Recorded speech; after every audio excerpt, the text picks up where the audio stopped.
Prix. The grid sees Skip Jackson and Max Dumsney out of 1 and 2. Gary Rush and Steve Kinser out of 3 and 4. Kerry Madsen and Brooke Tatnall out of 5 and 6. The rest, well, they'll have a near impossible task to challenge those first 3 rows.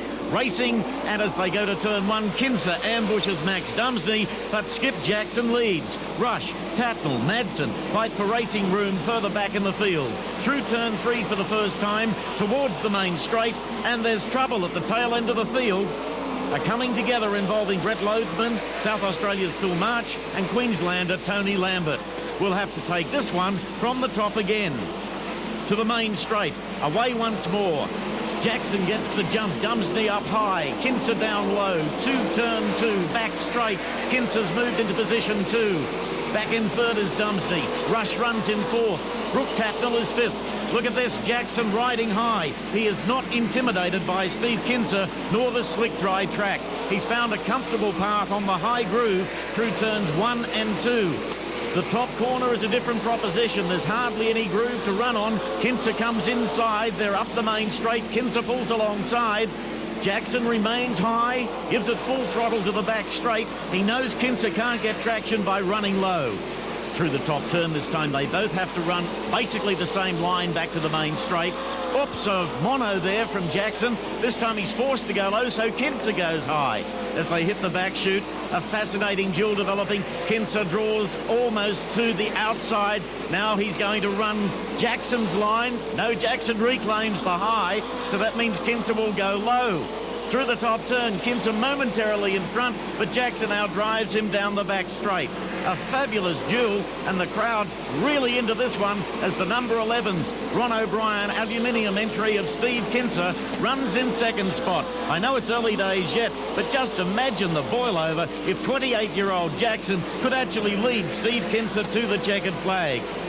The American momentarily balked by Kelly Glinigan. Back to the main straight. Jackson's aware he has to maintain a smooth line because it's turns 3 and 4 where Kinser will eventually mount his assault. At the top turn, Jackson goes high around Wayne Skipper. Back to the main straight once more. He's coming into lap traffic. That's where Kinser is far superior. You see Kinser now starting to run low. He's caught Jackson once more. They go to the back straight. Around the outside of Brian White and to the top turn. Kinser down low. They're both running the same line to the main straight. And we're going to have a caution light. We've got a car stranded in the back straight. Justin Manif has stopped. Well, that means Kinser could close right up on the tail now. What an exciting contest. 23 laps to go.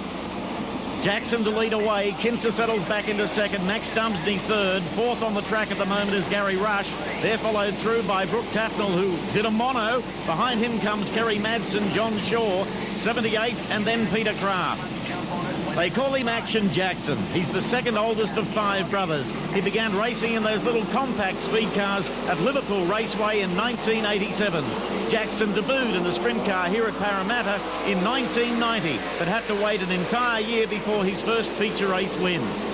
How come he's running it on equal terms with the American? Well, for the last 5 Australian winters, he's competed in the United States. For example, last year, he ran 40 shows, won 2, and finished in the top 5 on 12 other occasions.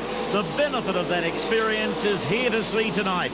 Main straight, Skip's major concern now is getting balked by slower cars. They force him to take lines he doesn't want to, thereby giving Kinser a golden opportunity to close the gap. They say patience is a virtue. Kinser has all the patience in the world. His mission is to wear down a rival who is both race-hardened and 13 years his younger. You get the feeling the King's getting set to pounce. They're moving into lap traffic. He's gone into a higher gear. Running high as Jackson. Look at Kinser on the inside. Thought there was half a chance there. They're coming up to Wayne Skipper. There's Kinser trying to put his nose between the two of them. Into the back straight. Jackson is still in front. At the top turn, Jackson is now in the danger zone. Coming back to the main straight. Jackson gets out of shape. Look out for trouble. Kinser's got him. Jackson. 18 laps from the finish, and it's all over for a homegrown hero. Let's take a look at that on slow motion and get Skip to talk us through the incident. I come out of turn 4 on the top side and hit the cushion pretty good, and front wheels got in the air. So I had to slow down just a little bit, just hesitate for a second, and got back on it, and he decided that he wanted to be where I was, and he was hoping I wasn't there, but unfortunately I was. We just got to get a little bit better on our game and learn from what we've done tonight and try and improve a little bit, because we definitely had the car pretty good. The whole team done a great job, and I hope we can just rebound and keep going as good as what we can. Kinser to lead away. Behind him comes Dumsney, Gary Rush, Brooke Tatnall, John Shaw, Peter Kraft and Kerry Madsen. And even though this race still has 18 laps to run, you can't help but get the feeling that Dumsney, Rush and Tatnall are now fighting for second and third. At the top turn, there's Dumsney, Rush going low, Tatnall maintaining a high line. And just think, if you took Kinser out of the equation, what a fabulous feature race you'd have on your hands with our homegrown heroes. Max Dumsney, who was thinking about retirement after a shocking crash in America earlier this year, is now back and running stronger and with more confidence than we've seen in recent seasons. Look at this, a duel between two guys who between them have won 4 mains each at Parramatta this season. Gary Rush, 10 times national champion, and there on the inside, Brooke Tatnall. Rushy wouldn't like that one a little bit. Just watch and see if he tries to reclaim some real estate in turn number 1. Indeed he does. Rush down low. Tatnall's got the better line into the back straight. This is a bit like watching an action replay. Skip Jackson and Steve Kinser in the opening laps. These two are battling for third in the Goodyear Australian Sprintcar Grand Prix on a very, very slick and dry race surface at Parramatta City Raceway. As they move down the back chute once more, Dumsney has a comfortable second, but there's the race leader, Steve Kinser, flying high and proving that the 41-year-old is indeed the world champion. This could be Kinser's final trip down under, and he's certainly lifted the local standard. That will be reflected when the rain-delayed national crown is decided here next Friday and Saturday. If you ask drivers, does Kinser have superior equipment, and that's why he wins so comfortably, the answer is no way. It's all to do with the American's experience and dogged determination. Earlier tonight, I asked Max Dumsney if he could still learn anything from watching the man he's following. Not really. I've raced with him enough now that I should have learned a lot more than I have, and he's still a step above me. A very truthful, a very direct comment from former national sprint car champion Max Dumsney. We're watching Kinser now in the closing laps of the Australian Grand Prix. Bobby Blacklaw says, see, I can get past Steve Kinser. Kinser says, yeah, not for long you can't. There he goes, past Peter Attard on the inside, Bobby Blacklaw on the outside. And I think you'd have to say at this stage, Steve Kinser is heading for victory lane at Parramatta City Raceway yet again. But at least Skip Jackson has demonstrated that the gap between the King and his Australian subjects has narrowed considerably in the past 5 years. Kinser, a lot thought, would come here not the champion he was of recent years because of the fact he had an unsuccessful foray into American NASCAR racing. Well, he's regrouped and has now committed himself to another 3 years of driving sprint cars exclusively in the United States. And judging by his form here this evening, he will be unstoppable as he was in the past. We're picked up on Max Dumsney now running in second. He's clearly half a lap behind Steve Kinser. There's Kinser in the main straight. And way back in the field, Brooke Tatnall and Gary Rush continue to argue the toss over who's going to come home third.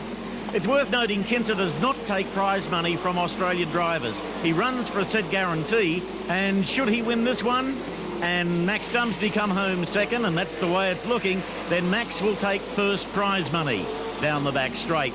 The Ron O'Brien Quaker State number 11 car comes back to the home straight, and Steve Kinser is just showing how well he drives a slick track. Well, any sort of track for that matter. Down the back straight, the checkered flag is being prepared. It won't be long now.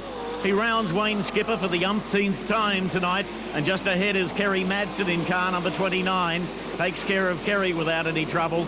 Sets sail through the top turn. Kerry has a look on the inside, but nothing's going to happen there. The checkered flag is waiting in the main straight, and the 41-year-old American romps home at Parramatta City Raceway to another down-under victory. The win to Steve Kinser, second to Max Dumsney, third home Brooke Tatnall, and fourth Gary Rush. Everything went pretty good. First time out here, and I like running this racetrack. I sure enjoyed it a lot, and I tell you, we had a good race going with Skip. I sort of hated we got together, but he was going to give me a heck of a race all the way to the end, I think. We trust you've enjoyed today's encore performance of the Goodyear Grand Prix.